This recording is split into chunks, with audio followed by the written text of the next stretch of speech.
Welcome to 5 and 5 from the One Stop Co-op Shop, where I discuss 5 key elements of a game in about 5 minutes. I'm Michael Kelly, and today I'm looking at Frostpunk, a survival game for 1 to 4 players. And disclaimer that I was sent a review copy of this one. I enjoyed playing Frostpunk back when it was on Kickstarter, but it was really difficult to win. Did that change at all in the final release? Let's find out and get to the list.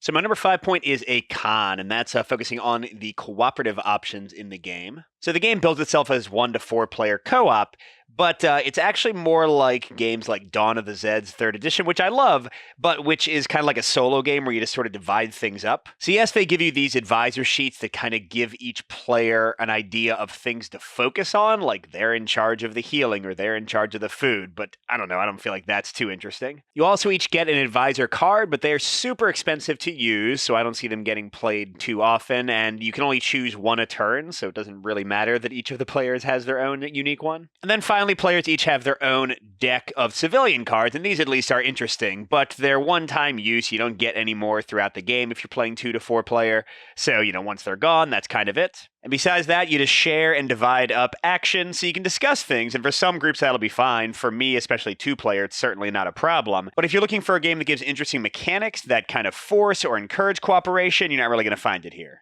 Now, my number 4 is a pro with some caveats, and that's the variety in the gameplay. So to get the negatives out of the way first, you have the same basic assortment of buildings each game, which can make your build-up sometimes seem a bit samey. You also have many of the same laws available each game, so those options tend to repeat. And also, even though it seems like there's a ton of scenarios in the scenario book, the majority of them are just riffs on like the main core survival scenario. But let's get to the positives, which I think push this to a pro. First of all, you've got a different assortment of tech cards to upgrade each game. A ton of morning cards. You're going to draw a random one at the start of each round, which will give you different moral dilemmas and also put other cards in your dusk deck. Speaking of the dusk deck, how those cards come out and which cards go in there. Even for the laws I already mentioned, you have different ones you use each game, and even when you use the same laws, you'll get different effects ongoing from them in the event deck. And then a big thing that I really appreciate is they have these different societies at different difficulty levels that will really drastically change like your worker allotment and your starting resources, and that'll force you to do different things with your strategy. My number 3 is also a pro, and that's the build-up in the game, which I think is something that the best survival games all have in common.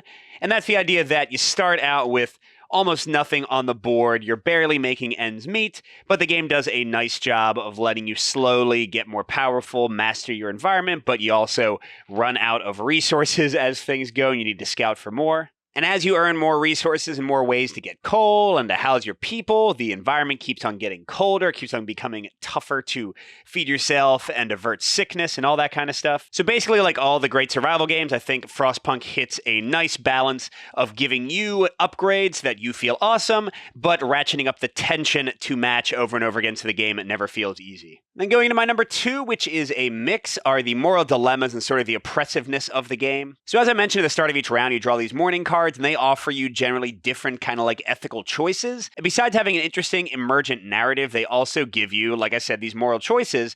And usually if you do like the nice thing, it sort of costs more or it challenges you in some way, but it generally rewards you in the future because you have a very Robinson Crusoe-ish thing where when you make one choice, a card will come up and do something based on that later. And I think these mechanics help greatly with the world building and like the sort of desperate theme they're going for here while also forcing you to make hard choices. But that's also where the negative comes in, at least it's going to for some players. You'll see your people getting sick and dying, like children passing away, and your hope will fade and your discontent will grow. And it could be just really challenging, really tough, especially when you're playing on harder difficulty settings or when you're first learning the game. But I am going to end on a pro for my number 1, which is the worker placement and how it combines with heat. So in the game, you have a very limited number of citizen meeples, and like most survival games where you have actions, you never have enough to do everything you want to. You can gather resources, you can activate buildings, you can explore more of the map, and already the limitations on the worker placement is what you would expect from good worker placement. It is challenging, it is